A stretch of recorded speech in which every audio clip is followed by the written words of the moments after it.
Dictation start होगा 5 second बाद, तो आप डिक्टेशन लिखने के लिए तैयार हैं। स्टार्ट।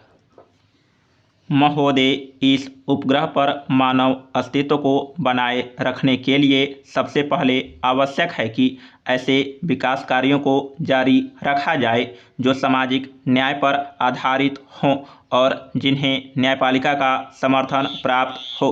अन्यथा पर्यावरणीय प्रदूषण के कारण न तो पीने के लिए साफ पानी मिलेगा और न सांस लेने के लिए शुद्ध वायु, और न ही आश्रय देने वाले वृक्ष ही रहेंगे। 21वीं सदी में संपूर्ण संसार मात्र शमशान भूमि तथा उद्योगों की छीजन और रेडियोधर्मी कचरे की कूड़ेदानी बनकर रह जाएगा। लोभी मानव को सोने का अंडा देने वाली मुर्गी को नहीं मारना चाहिए। वायु, जल, वनस्पतियाँ और पशु पक्षी मनुष्य आदि के अस्तित्व के अभिन्न अंग हैं जिन पर उसका भविष्य निर्भर करता है। सार्वभौमिक न्याय का यही मूल तत्व है जिसे राष्ट्रीय और अंतर्राष्ट्रीय कानूनों का रूप दिया जाना चाहिए।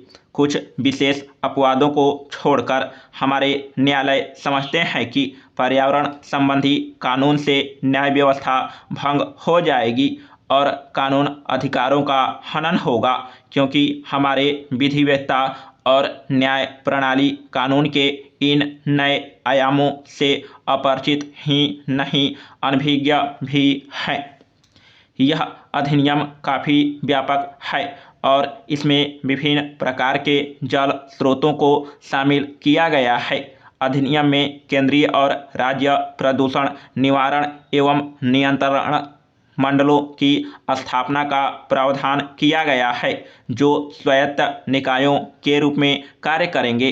अधिनियम के कार्यान्वयन के लिए स्थापित इन मंडलों के 2 महत्वपूर्ण कार्य हैं: प्रदूषण मानक निर्धारित करना तथा उद्योगों के कचरे और वाहित मल को नदियों में बहाने के लिए स्वीकृति प्रदान करना। केंद्रीय प्रदूषण नियंत्रण मंडल, केंद्र सरकार और राज्यों के प्रदूषण नियंत्रण मंडल राज्य सरकारों के लिखित निर्देशों का पालन करने के लिए बाध्य होंगे। राज्य में प्रदूषण नियंत्रण मंडल द्वारा निर्धारित मानकों का अतिक्रमण और सहमति की शर्तों का उल्लंघन करने वालों को कठोर दंड देने का प्रावधान किया गया है।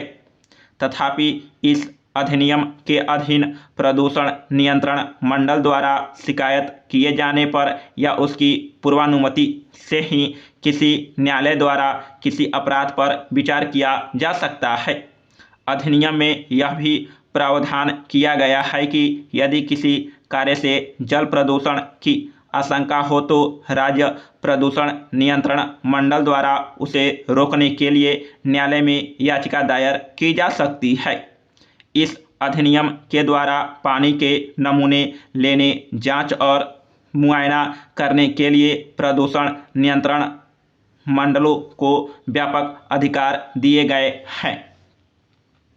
केंद्र सरकार द्वारा केंद्रीय जल प्रयोगशाला और राज्यों में राज्य स्तरीय जल प्रयोगशालाओं की स्थापना और विशेषज्ञों की नियुक्ति का भी प्रावधान इस अधिनियम में किया गया है।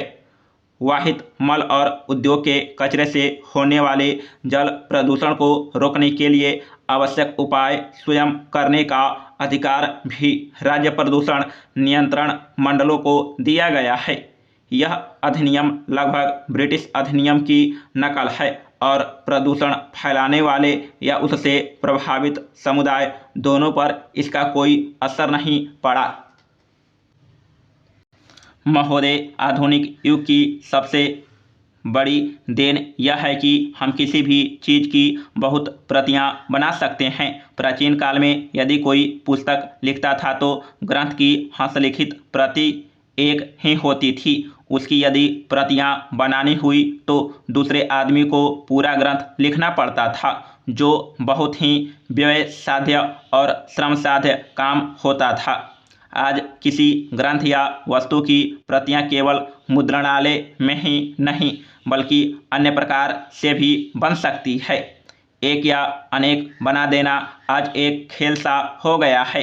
यदि किसी अच्छे नाटककार ने मंच पर अच्छा खेल दिखलाया तो उसकी बड़ी ख्याति हुआ करती थी, पर वह नाटककार एक ही स्थान पर अपना खेल दिखला सकता था और यह भी नहीं कहा जा सकता कि एक ही खेल को यदि वह फिर से दिखलाना चाहे तो उसे उतनी ही कुशलता से दिखला सकेगा जितनी कुशलता से उसने पहली बार दिखलाया था।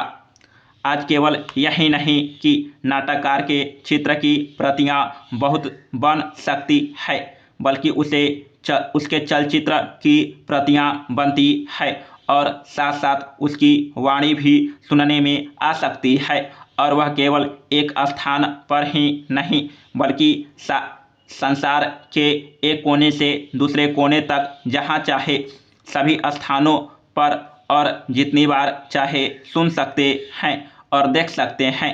इसी का नाम साधारणतः फिल्म हो गया है। फिल्म में बड़ी शक्ति है।